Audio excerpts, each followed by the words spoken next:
इति एकाक्षरं ब्रह्म व्याहरन् मामनुस्मरन् ज प्रयाति तेजं देहं स जाति परमांगति। ओम शांति ओम शांति ओम शांति। पूर्व प्रसंग रे आम मानकर वेद विषय आलोचना करा जाउथला, शास्त्र विषय आलोचना करा जाउथला। अनंत शास्त्र बहुवेदितव्यं, आमर अनंत शास्त्र अच्छी, अर्थात आमर सनातन धर्म रे चारि वेद अच्छी मूल हिसाब रे, एवं सेथरे चतुर्दश विद्या बोली जहाँ को कह जाउची।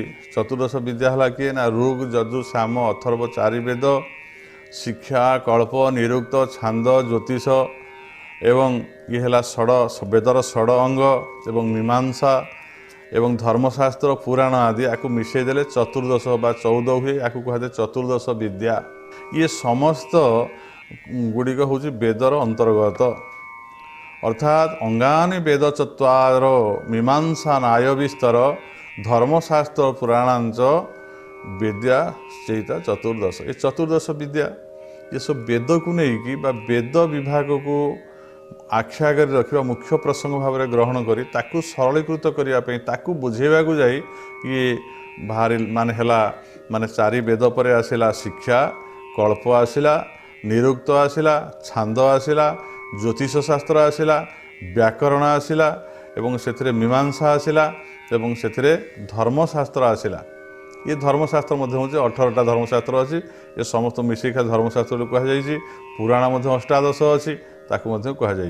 ये जो धर्मशास्त्र बोली जहाँ को कहुई से हूँ मनुश्रुति अत्रिश्रुति, ये श्रुति शास्त्र सब रही था। मनुश्रुति अत्रि याज्ञवल्क श्रुति, विष्णु श्रुति, नारद श्रुति, भृगु श्रुति, जम श्रुति एवं बृहस्पति श्रुति, अपस्तम्भ श्रुति, अंगिरस श्रुति, कात्यायन श्रुति एवं सेठी आसूची आपण मानकर वशिष्ठ श्रुति, विश्वामित श्रुति, पराशर श्रुति, व्यास श्रुति, गौतम श्रुति, दक्ष श्रुति, प्रजापति श्रुति। ये हूँ श्रुति शास्त्र सब।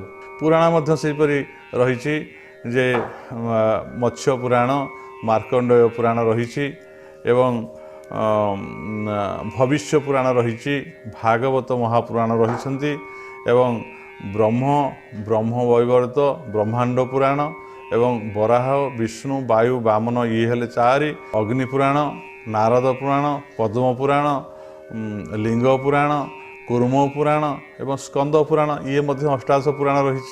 ये भाव में अनेक पुराण उपपुराण जदि आम देखा टीका भागवत एवं बाट ओषा बाट मंगला ठारू आरंभ कर अनेक छोट बड़ जदि आम शास्त्र पुराण को विचार करने को जावा ताले अनंत शास्त्र हो गला। ये समस्त शास्त्रर मूल होउछंती वेद। जदि आम वेद जानिने ताले आम किछि भी जानिने। जदि वेद को प्रकृत आम जानिछे ताले सबु शास्त्र को बुझीपर। जदि वेद को आम जानिने बा वेद विषय में ज्ञान ना तो वेद को जदि जानिने ताले अन्य शास्त्र पढ़िया लाभ कौन तादेर अच्छे। तेणु वेद किंतु जानिबा को हेले वेद हूँ अत्यंत गहन। तदुक्तं वेदवादेषु गहनं वेददर्शिभिः वेदांतेषु पुनः व्यक्तं कर्मयोगेन लक्ष्यते। कौन कर्मकांड द्वारा हो, कर्मयोग द्वारा हो, कौन योग द्वारा हो आम वेद को केवे बुझीपर ना। कारण जो मैंने वेददर्शी जो मैंने वेद को पठन करुँच अभ्यास कर वेद पाठी पक्षर बुझा अत्यंत दुरूह। से व्यासदेव शास्त्र पुराण को सरल करने को जाए वेद को चारि भाग में विभक्त कले ऋग यजु साम अथर्व एवं से अथर्ववेद को निकृष्ट कले जीवन कालर उपयुक्तता रही। शरीर को केमती रक्षा करवा, शरीर सीना रहिले आम सीना वेद अध्ययन करवा, शरीर चलीगले आम कौन करवा। तेणु शरीर रक्षा आवश्यक रही अथर्ववेदर। तेणु चारोटी विभाग करी ये चारि विभाग को किभली भाव में से शिष्य मान प्रदान करेंगे। कारण जानी मर्त्य मंडले देह बही देवता हेले भी मरई। ये संसार भितर आम जिते जन्म नहीं भगवान हूँ अवतीर्ण होकर आसवा अवतार पुरुष माने हूँ जी भी हूँ ना कहीं जिते बड़ साधु जिते बड़ योगी सन्यासी हूँ ना कहीं जे ये समस्त मृत्यु हुए कारण हूँ मर्त्य मंडल। ये कहीं रही ना रे ना भव रंग भूमि तले सर्वे निज निज अभिनय सारी बाहुड़े काल समस्ते चलीजे। तेणु व्यास देखिले जे आमे एठू विदा हवा पूर्वर आमर आगामी भविष्यत जो पीढ़ी माने रहिले ଆମର ଯେଉଁ ଉତ୍ତରଦାୟିତ ମାନେ ରହିଲେ ତାଙ୍କମାନଙ୍କ ପାଇଁ ଏ ବେଦକୁ କେମିତି ସହଜ ସରଳ ଭାବରେ ସେମାନେ ଗ୍ରହଣ କରିବେ। ଇଏ ତ ଶୁଣି ଶୁଣିକି ମନେ ରଖୁଥିଲେ, ତେଣୁ ତାଙ୍କ ଶ୍ରୁତିଶାସ୍ତ୍ର ଗୁରୁ ବସୁଥିଲେ ବା ବ୍ୟାସ ବସିଛନ୍ତି, ତାଙ୍କ ଶିଷ୍ୟମାନେ ତାଙ୍କ ସମୀପରେ ବସିଛନ୍ତି ବା ଉପରେ ବସିଛନ୍ତି ବା ତାଙ୍କ ପାଖରେ ବସିଛନ୍ତି ଏବଂ ଶୁଣି ଶୁଣି ଯାହା ମନେ ରଖୁଛନ୍ତି ତାହା ଶ୍ରୁତିଶାସ୍ତ୍ର ଏବଂ ପାଖରେ ବସି ଶୁଣୁଥିବାରୁ ତାହା ହେଉଛି ଉପନିଷଦ ଏବଂ ସେଇ ବେଦର ଜ୍ଞାନକୁ ଶୁଣୁଥିବାରୁ ତାକୁ ଶ୍ରୁତି ବୋଲି କୁହାଗଲା। ଏବଂ ସେଇ ଶ୍ରୁତିଶାସ୍ତ୍ରକୁ ଶିଷ୍ୟମାନଙ୍କୁ ଶୁଣାଇଲେ ଏବଂ ତାଙ୍କ ଭିତରୁ ଯେଉଁମାନେ ଅତ୍ୟନ୍ତ ମେଧାବୀ ଥିଲେ ଶିଷ୍ୟ 4 ଜଣ ଥିଲେ। ସେ 4 ଜଣ ହେଲେ କିଏ ନା ଜଣେ ହେଲେ ପୈଳ, ଜଣେ ହେଲେ ବୈଶମ୍ପାୟନ, ଜଣେ ହେଲେ ଜୈମିନୀ ଆଉ ଜଣେ ହେଲେ ସୁମନୁ। ଇଏ ଥିଲେ ତାଙ୍କ ଶିଷ୍ୟମାନଙ୍କ ଭିତରେ ଅତ୍ୟନ୍ତ ମେଧାବୀ ଏବଂ ଅନ୍ୟତମ। ବ୍ୟାସ ଦେଖିଲେ ଗୁରୁ ପରମ୍ପରା କ୍ରମରେ ଯେତେବେଳେ ୟାକୁ ଶୁଣି ଶୁଣିକି ମନେ ରଖାଯାଉଛି ଏବଂ ଏମାନେ ହେଉଛନ୍ତି ଏକଦମ ଅତ୍ୟନ୍ତ ମେଧାବୀ ଛାତ୍ର ବା ଶିଷ୍ୟ, ଏଇମାନଙ୍କୁ ସିଏ କ'ଣ କଲେ ନା 4ଟା ବେଦକୁ ପଢ଼େଇଲେ, ଯେମିତି ସେମାନେ ଶୁଣି ଶୁଣି ଭଲ ଭାବରେ ବୁଝିବେ ଏବଂ ତାକୁ ମନେ ରଖିପାରିବେ ଏବଂ ପରବର୍ତ୍ତୀ ଅବସ୍ଥାରେ ଅନ୍ୟମାନଙ୍କୁ ମଧ୍ୟ ସେ ପ୍ରସଙ୍ଗକୁ କହିପାରିବା ଉପସ୍ଥାପନ କରିପାରିବେ।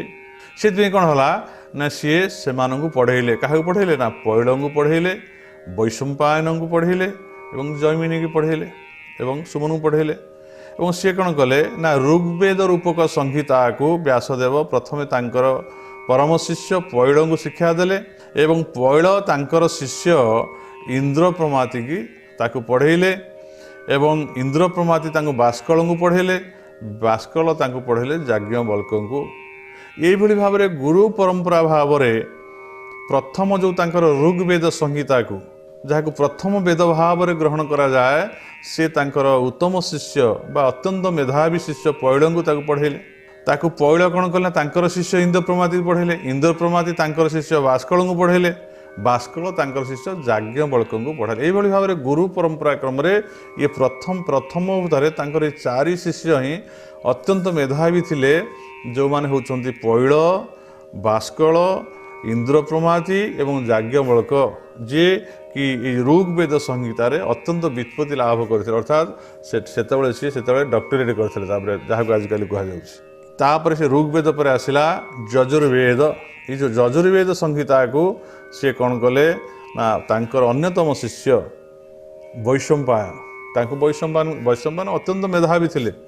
ବୈଶମ୍ପାୟନ ଏତେ ମେଧାବୀ ଥିଲେ ଯେ ସେ ମାନେ ଅନର୍ଗଳ ଭାବରେ ବେଦକୁ ସେ ବ୍ୟାଖ୍ୟା କରିପାରୁଥିଲେ ଏବଂ କହିପାରୁଥିଲେ। ଏବଂ ବୈଶମ୍ପାୟନ ତାଙ୍କର ଶିଷ୍ୟ ଚରକ ଏବଂ ଅଧୈର୍ଯ୍ୟ ଏ 2 ଜଣଙ୍କୁ ତାଙ୍କୁ ଶିକ୍ଷା ଦେଇଥିଲେ। ମନେ ରଖନ୍ତୁ, ଇଏ ବେଦର କଥା ଚାଲିଛି। ବ୍ୟାସଦେବଙ୍କ ଠାରୁ ତାଙ୍କର ଋଗ୍ବେଦ ଶିକ୍ଷା କଲେ ପୈଳ, ଇନ୍ଦ୍ରପ୍ରମାତି, ବାଷ୍କଳ, ଯାଜ୍ଞବଲ୍କ୍ୟ ଏବଂ ତାଙ୍କର ଅନ୍ୟତମ ଶିଷ୍ୟ ଯାହା କୁହାଯାଉଛି ବୈଶମ୍ପାୟନ, ତାକୁ ସେ ଦେଲେ ଯଜୁର୍ବେଦ ଏବଂ ସେ ବୈଶମ୍ପାୟନ ତାଙ୍କର ଶିଷ୍ୟ ଆମର ତାଙ୍କର ଚରକ ଆଉ ଅଧୈର୍ଯ୍ୟ, ସେ ତାଙ୍କୁ ପାଠ ପଢ଼ାଇଥିଲେ। ଏବଂ ପରବର୍ତ୍ତୀ ଅବସ୍ଥାରେ ସିଏ ୟାଙ୍କୁ ପଢ଼େଇ ସାରିଲା ପରେ ଋଗ୍ ଯଜୁ ସାମବେଦକୁ ସେ ତାଙ୍କର ଆଉ ଜଣେ ଯେଉଁ 3ୟ ନମ୍ବର ଯେଉଁ ମେଧାବୀ ଶିଷ୍ୟ ଯାହାକୁ କୁହାଯାଇଛି ଯେ ତାଙ୍କର ହେଉଛି ଜୈମିନୀ।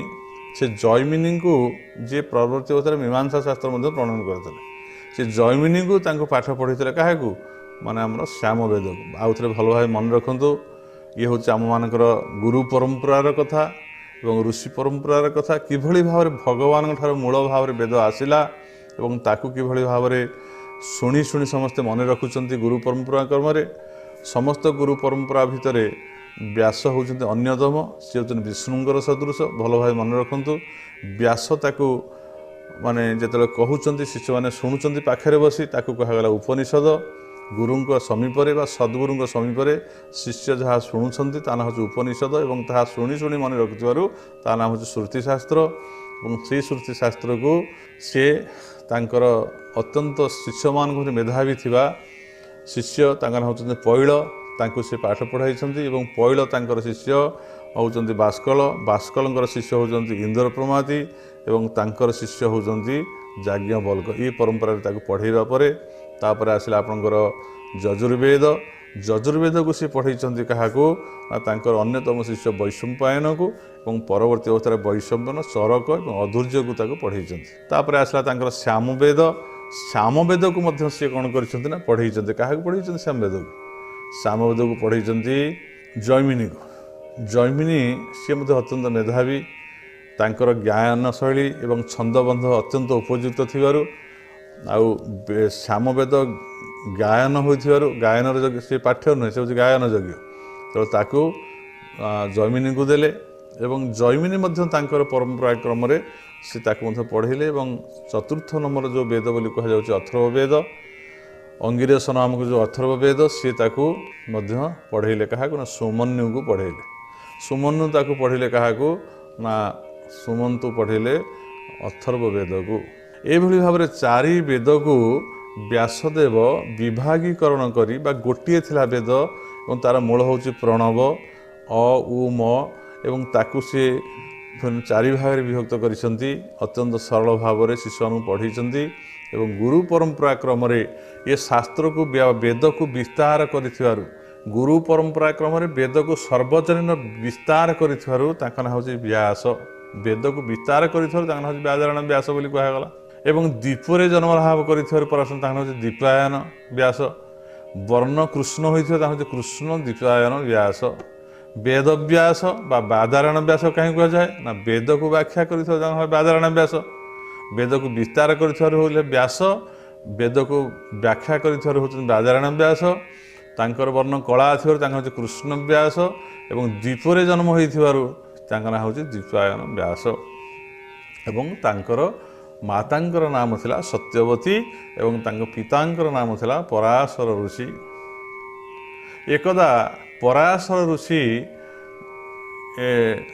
ନଦୀ ପାର ହେବା ସମୟରେ ବା ଏକ ନଦୀକି ପାର ହେବା ସମୟରେ ଯେତେବେଳେ ଯାଇଛନ୍ତି ସେତେବେଳେ ସେ ଦେଖୁଛନ୍ତି ଯେ ସେଠି ଯିଏ ନଦୀ ପାର କରିବା ପାଇଁ ଯେଉଁ କେଉଟ ସେଠି ଅଛନ୍ତି, ସେତେବେଳେ ସେ କାର୍ଯ୍ୟରତ ଅଛନ୍ତି। ତାଙ୍କର ଜଣେ ଛୋଟିଆ ପିଲାଟି ବାଳିକାଟିଏ ଥିଲେ ଡଙ୍ଗାରେ, ତାଙ୍କୁ କହିଲେ ତୁମେ ନଦୀ ପାର କରିଦିଅ। ପରାଶର ତାଙ୍କ ସହିତ ନଦୀ ପାର କରିବା ଅବସ୍ଥାରେ ସେ ଯେଉଁ ଅପ୍ରାପ୍ତ ବୟସ୍କା ଯେଉଁ ବାଳିକାଟି ତାଙ୍କ ପ୍ରତି ତାଙ୍କର ମନଟି ଆକୃଷ୍ଟ ହୋଇଯାଇଛି ପରାଶରଙ୍କର। ତେଣୁ ସିଏ ତା ସହିତ ରମଣ କରିବାକୁ ଯେତେବେଳେ ଇଚ୍ଛା କରିଛନ୍ତି, ଅପ୍ରାପ୍ତ ବୟସ୍କ ବାଳିକାଟି ନିବେଦନ କରିଛି ତାଙ୍କୁ ଯେ ତୁମେ ହେଉଛ ପିତୃତୁଲ୍ୟ, ଅତ୍ୟନ୍ତ ବୟସ୍କ। ସେତେବେଳେ ମାନେ ପରାଶର ଅତ୍ୟନ୍ତ ବୃଦ୍ଧ ଅବସ୍ଥା ତାଙ୍କର, ଅତ୍ୟନ୍ତ ସେ ଶ୍ରେଷ୍ଠ ଜ୍ଞାନୀ ମଧ୍ୟ। ତେଣୁ ସେ ନିବେଦନ କରିଛନ୍ତି ଯେ ଏଇଟା ହେଉଛି ଅସଙ୍ଗତ କଥା। ଡଙ୍ଗାରେ ମୁଁ ପାରି କରିବା ଭିତରେ ମୁଁ ତୁମର ହେଉଛି ଛୋଟିଆ କନ୍ୟାଟିଏ, ଅପ୍ରାପ୍ତ ବୟସ୍କ, ତୁମେ କେମିତି ମୋତେ ରମଣ କରିବ? ସେତେବେଳେ ପରାଶର ଋଷି ତାଙ୍କର ଯେଉଁ ତପସ୍ୟା ବଳରେ ତାଙ୍କୁ ପ୍ରାପ୍ତ ବୟସ୍କ ଅର୍ଥାତ୍ ଛୋଟ କନ୍ୟାରୁ ତାଙ୍କୁ ବଡ଼ କରାଇଛନ୍ତି, ତାଙ୍କୁ ପ୍ରାପ୍ତ ବୟସ୍କ କରାଇଛନ୍ତି ବା ଯୋଗ୍ୟ ନାରୀ ତାଙ୍କୁ ତିଆରି କରିଛନ୍ତି। ସେହି ଅବସ୍ଥାରେ ପ୍ରାପ୍ତ ବୟସ୍କ ଭାବରେ ଦିନ ହେଇଛି। ଆମ ଶାସ୍ତ୍ରର ନିୟମ ଅଛି ଯେ ସୂର୍ଯ୍ୟଙ୍କ କିରଣ ଥିଲା ଦିବସ ଅବସ୍ଥାରେ ରମଣ କରିବା ନିଷିଦ୍ଧ।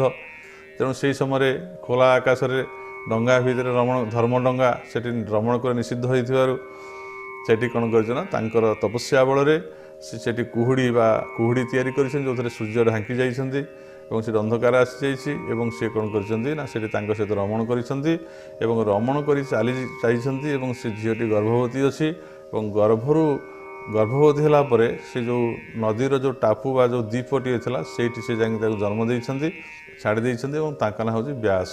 ବ୍ୟାସ ଏଇଭଳି ଭାବରେ ପରାଶରଙ୍କର ପୁତ୍ର ଭାବରେ ଜନ୍ମଲାଭ କରିଥିଲେ ସତ, କିନ୍ତୁ ସେ ହେଉଛନ୍ତି ବିଷ୍ଣୁଙ୍କର ଅଂଶ ଅବତାର ବୋଲି ତାଙ୍କୁ କୁହାଯାଏ ବା ସାକ୍ଷାତ ବିଷ୍ଣୁ ବୋଲି ତାଙ୍କୁ କୁହାଯାଏ।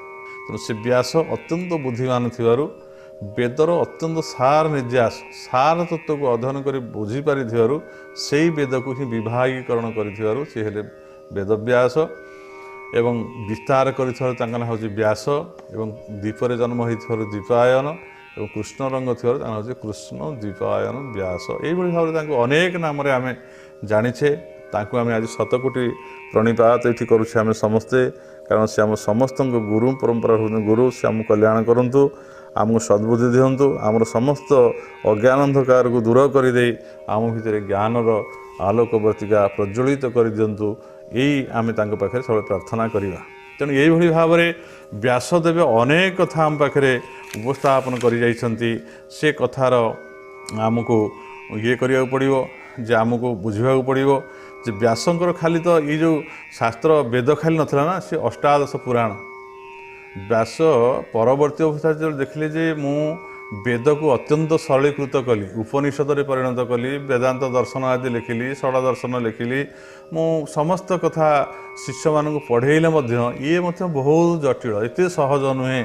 ତେଣୁ ପୁରାଣର ଆଖ୍ୟାନ ମାଧ୍ୟମରେ ଗାଳ୍ପିକ ଢଙ୍ଗରେ ସାଂସାରିକ ଲୋକମାନେ ଯେଉଁ ସଂସାର ଭିତରେ ରହି ଏ ଲୀଳା ଜଗତ ଭିତରେ ଯେଉଁ ସାଂସାରିକ ଲୀଳା କରୁଛନ୍ତି, ସେଇ ଲୀଳା ପ୍ରସଙ୍ଗରେ କିଭଳି ଭାବରେ जहाँ कह लीला विधृत कलेबर देव मानवे अगोचर। ये जो लीलाटी भगवानଙ୍କର ହେଇଛି जड़े पितार लीला करुच्ची जड़े माता भूमिकार अवतीर्ण होती जड़े पुत्र जड़े पौत्र जड़े कलत्र बंधु बांधव आदि नानादि प्रकार में भूमिकार अवतीर्ण हो विभिन्न प्रकार नरलीला ये करुचे इह जगत से लीला प्रसंग कि भाव में भगवान लीला मध्यम केमती आम बुझीपर आम सहज जापर गुण कीर्तन कर से कथा को बुझापी जाए से लीला प्रसंग को भगवान अवतीर्ण कर से लीला प्रसंग को माध्यम जो कथा गुड़िक से लिखिले परवर्ती अवस्था ताकू कहगला पुराण शास्त्र। से पुराण है अष्टादश 18 भाग विभक्त कराई पुराण को यथा मत्स्य पुराण मार्कंडेय पुराण एवं भागवत पुराण भविष्य पुराण ब्रह्म वैवर्त ब्रह्मांड पुराण विष्णु वायु वामन वराह पुराण एवं अग्नि पुराण नारद पुराण लिंग पुराण एवं कूर्म पुराण एवं गरुड़ पुराण एवं स्कंद पुराण ये भाव में ये 18 पुराण भाव से निबोधित कर भगवान व्यासदेव। ये प्रत्येक पुराण हूँ सब वेदर आधारित कारण वेद को सरल भाव में गाल्पिक ढंग से लीला मध्यम किभली भाव जन सहज सरल भाव में जन साधारण लोक को अवगत हो पार वेद को बुझीपर तेणु सब पुराण तेणु पुराण किसी अलग जिन नुहे तेणु पुराण हूँ पंचम वेद अर्थात महाभारत ठारू आरंभ कर प्रथम महाभारत वेद पर एवं तापर अन्यान्य जिते पुराण सब लिखा जाए सब पंचम इतिहास पुराण तो पंचम वेद उच्यते या पंचम वेद बोली कहुच्छे कारण ये सबू से व्यासंगर वेदांत जहाँ को भल भाव में व्याख्या कर बुझा जापे ना साधारण व्यक्ति मैंने सहज सरल बुझीपारे ताकू पुराण मध्यम गाल्पिक ढंग से जहाँ को लिखा जाए जहाँ आम अति सरल भाव में बुझीपर जी हूँ आम अत्यंत सहज बोधगम्य तार नाम हूँ पुराण। तेणु ताहा पुराण कहीं अत्यंत प्राचीन काल से प्राचीन जो मुहूर्त व्यास से वेद वेदांत को भाष्य करुले वेद वेदांतर भाष्य लिखुले अन्य मानक बुझाऊे से कालर अत्यंत पुराणा व प्राचीन काल ता ना हूँ पुरा भवम अर्थात ता हूँ पुराण। तेणु ये पुराण किसी अलग जिनस नुहे ता हूँ से पुराणा माने पुराणा कालर से पुराणा व प्राचीन कालर ता ना हूँ पुराण बोली कहुच्छी। तेणु ये आम देखा पड़े समस्त कथा है पुराण लिखाला उपनिषद लिखाला चतुर्दश विद्या आसला षड अंग ये सब कथा है वेद को रखिकी तथापि यह अत्यंत दुर्गेय आपको सहजरे बुझा पड़ा ना कारण तर्की प्रतिष्ठा श्रुतय विभिन्ना न एक ऋषिजस्य मत प्रमाण धर्मस्य तत्व निहित गुहायां महाजन जनगत पंथा। तर्की प्रतिष्ठा जिते उपनिषद शिष्य मानक पढ़े दिगला से माने समस्ते तार्किक ढंग से पाठ कले और समस्त भितर तर्क आसला किए भल व्याख्या कला किए कम कला किए बेसी कला किए कौ प्रकार व्याख्या कला अनेक प्रकार तर्क आसीगला ता भितर। तेणु ये तर्क भितर कौन ऋषि मत को प्रमाण भाव नहीं पारे ना धर्मस्य तत्व अत्यंत गहन धर्मस्य तत्व अत्यंत धर्मस्य तत्व निहित गुहायां महाजन जनगत पंथा महाजन माने अर्थात महाजन क्या कहुच्छे गुरु होती प्रकृत महाजन जो मैंने तत्वज्ञ वेद विशारद गुरु से माने होती प्रकृत तत्वज्ञ से महाजन महाजन अर्थ सबुठारु श्रेष्ठ जन तांकठारु श्रेष्ठ कई नहांती गतस्व पंथा अर्थात तांकरी पंथा बा तांकरी पथ को जदि आम अनुसृत करवा ताहले हुए तो आम बुझीपर जापर आज आम अष्टादश पुराण पढ़ुचे ताहा विभिन्न भाषा व्याख्या करागला ओडिया मानक ओडिया भाषा जो मैंने इंग्रेजी इंग्राजी भाषा एवं हिंदी भाषा मानक हिंदी भाषा एवं बंगला आदि जिते प्रकार भाषा अच्छी आमर समस्त वेद वेदांत शास्त्र को से भाषा व्याख्या करा जाई सारिला व्याख्या करागला परे मध्य आज आम ताकू भल भाव में बुझी ना तार तत्व कौन से कहुई महाजन जन गतस पंथा। तेणु ये जो गुरु करणीय प्रथाटी रही जुगे जुगे कहीं रही आम जिते सरल भाव में जेहेतु आम मनुष्य आमर भ्रम प्रमाद रही जहाँ व्यासदेव प्रत्येक पुराण शेष रखुच्च भीमस्यापी रणे भंगो मुनेरपी मति भ्रम मुनि मानकर मति भ्रम अच्छी जदि शुद्ध अशुद्धम बा जदि ये शुद्ध थाई अशुद्ध थाईपे शुद्ध अशुद्ध अंश को त्याग करेंगे ଏବଂ ଶୁଦ୍ଧକୁ ଗ୍ରହଣ କରିବେ, ଆମ ଦୋଷକୁ ଧରିବେ ନାହିଁ। ଆମ ଦୋଷ ନ ଧରି ଆମେ ଲେଖି ଯାଉଛୁ। ଯଦି କିଛି ଭ୍ରମ ପ୍ରମାଦ ଆସୁଛି ତାହେଲେ ଆପଣମାନେ ଭ୍ରମ ପ୍ରମାଦକୁ ତ୍ୟାଗ କରିଦେଇ ଦୋଷହୀନ ଭାବରେ କେବଳ ଭଲ କଥାକୁ ଗ୍ରହଣ କରନ୍ତୁ। ଏ କଥା କିଏ କହୁଛନ୍ତି? ବ୍ୟାସ କହୁଛନ୍ତି। ତାର ଅର୍ଥ ବ୍ୟାସ ଏଠି ଉପଦେଶ ଦେଉଛନ୍ତି ଯେ ଶାସ୍ତ୍ର ପୁରାଣ ନିବନ୍ଧିତ ହେଲେ ମଧ୍ୟ ସେଥିରେ ଭ୍ରମ ଅଛି, ସେଥିରେ ମଧ୍ୟ ଦୋଷ ଅଛି, ତାକୁ ଗ୍ରହଣ କରାଯାଇପାରିବ ନାହିଁ। କେବଳ ଯାହାଟା ଭଲ ତାକୁ ହିଁ ଗ୍ରହଣ କର, ଆମ ଦୋଷ ଧରିବନି ବୋଲି ସେ କହୁଛନ୍ତି। ଏଭଳି ଭାବରେ ଅନେକ କଥା ହେଇଛି। ଏବଂ ପରବର୍ତ୍ତୀ ଅବସ୍ଥାରେ ବେଦ ବିଦ୍ୟାଳୟ ମଧ୍ୟ ସ୍ଥାପନ କରିଛନ୍ତି ବ୍ୟାସ। ସେଥିରେ ଅନେକ ରଖିଛନ୍ତି ସେଠାରେ ତାଙ୍କୁ ଉପଦେଶ ଦେବା ପାଇଁ। ଶ୍ରୋତ୍ରିୟମାନଙ୍କୁ ରଖିଛନ୍ତି କେମିତି ଭଲ ଭାବରେ ବେଦ ପାଠ କରାଇବେ। ଆଚାର୍ଯ୍ୟମାନଙ୍କୁ ରଖିଛନ୍ତି କେମିତି ଭଲ ଭାବରେ ବେଦକୁ ସେମାନେ ଗ୍ରହଣ କରି ବେଦକୁ କେମିତି ଗ୍ରହଣ କରାଇବେ। ଶ୍ରୋତ୍ରିୟମାନେ କେମିତି ପଠନ ପାଠନ କରିବେ, କେଉଁ ଛନ୍ଦରେ କେମିତି ପାଠ କରାଇବେ ତାକୁ ମଧ୍ୟ ରଖିଛନ୍ତି।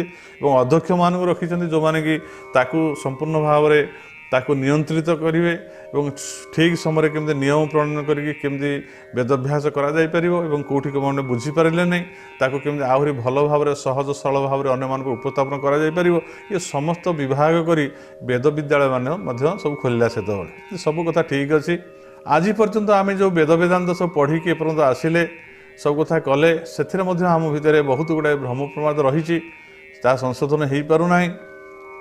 ସେଇଥିପାଇଁ ଯେତେବେଳେ ଧର୍ମରେ ଗ୍ଲାନି ଆସେ, ଅର୍ଥାତ୍ ଆମେ ବେଦକୁ ପଦାର୍ଥ କରିବା, ଶ୍ରୁତିଶାସ୍ତ୍ରକୁ ଭ୍ରଂଶ କରିବା, ଧର୍ମଶାସ୍ତ୍ରକୁ ଭ୍ରଂଶ କରିବା, ତାକୁ ଗୋଟେ ଅଲଗା କଦର୍ଥରେ ତାକୁ ବୁଝିବା। ଆଜି ତ ଘୋର କଳିଯୁଗ, ଆପଣ ଦେଖିବେ ବେଦ ବେଦାନ୍ତ ଆଉ ପଢ଼ା ହେଉନି, ଶାସ୍ତ୍ର ପୁରାଣ ମୋଟେ ପଢ଼ା ହେଉନି, ଗୀତା ଭାଗବତ ଆଉ ପଢ଼ା ହେଉନି। ତାକୁ ଅପଭ୍ରଂଶ କରି ମନୁଷ୍ୟ ତାର ନିଜର ବୁଦ୍ଧି ବିବେକ ଦ୍ୱାରା ତାକୁ ଭ୍ରଷ୍ଟ କରିସାରିଲାଣି। ଏହାକୁ କୁହାଯାଏ ଧର୍ମରେ ଗ୍ଲାନି।